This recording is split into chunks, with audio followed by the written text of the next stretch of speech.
messages of "It's me" that have been popping up since FNAF 1. It is a huge deal. And here's the biggest twist of them all. We're not shooting in the dark here. Scott has already given us all the information that we need to solve what the name actually is. You see, the trio of novels isn't the only book that Scott Kaufman's released. Late last year, Scott released the Five Nights at Freddy's Survival Logbook, an activity workbook for kids filled with things like simple quizzes about the games, drawing projects, and writing prompts. The theme is that you're a new night guard at the Freddy's restaurant. It's adorable! Until you realize it's a book asking kids who their stuff would go to when they die a gruesome, horrific death trapped inside a furry suit. It's some dark stuff. But perhaps the darkest part of the book is the dabbing chica.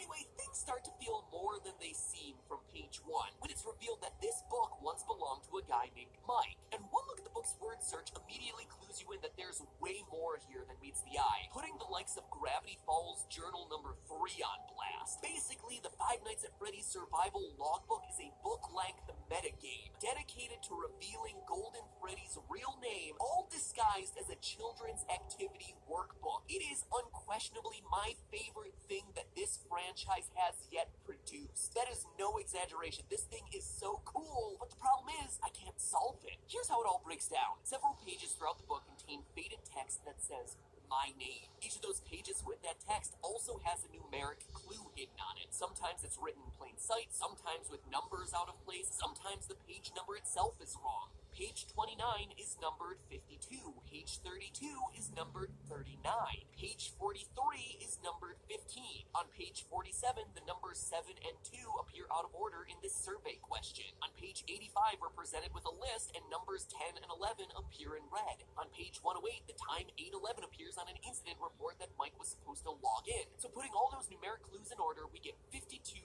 39, 15, 7, 2, 10, 11, 8, 11. But that's just the beginning. Throughout the book, there are some coupons for Freddy Fazbear's Pizza. On one of those coupons, we see that Mike wrote himself the message, "For real value, see page 61. You flip over to page 61, and suddenly you see a finish the comic strip exercise, where in one of the panels, Foxy and Freddy stand in front of a chalkboard with 5 plus 4 written in one part and a 3 written in the bottom right corner. To me, this very clearly tells us that we need to add the two numbers together on each of those 6 pages from earlier to get the real value for that page. 5 plus 2 is 7, 3 plus 9 is 12, 1 plus 5 is 6, 7 plus 2 is 9, 10 plus 11 is 21, and 8 plus 11 is 19. 7, 12, 6, 9, 21, 19, which seems like it's giving us a code to a 6-letter name. But now, what do you do with those numbers? Well, one page in the book contains a giant grid that encourages readers to draw in 8 bits. But if you look closely at the grid's axes are actually numbered, and there are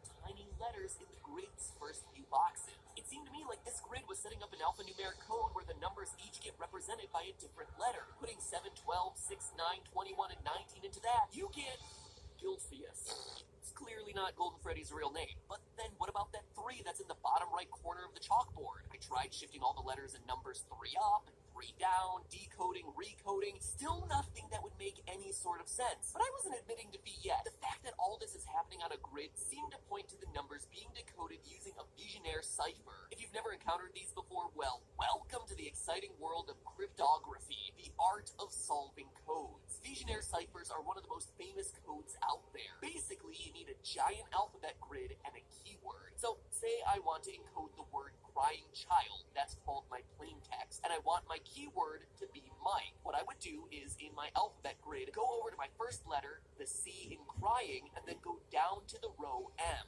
the first letter in my keyword Mike. That gives me the letter O. Then I would find where column R for the R in crying intersects with row I for the second letter in Mike to get a Z. That's my second encoded letter. And then keep going with column Y crossing with row K, and on, repeating the keyword over and over until I'm at the end of the phrase. If you've done it correctly, you get the cipher text or encoded word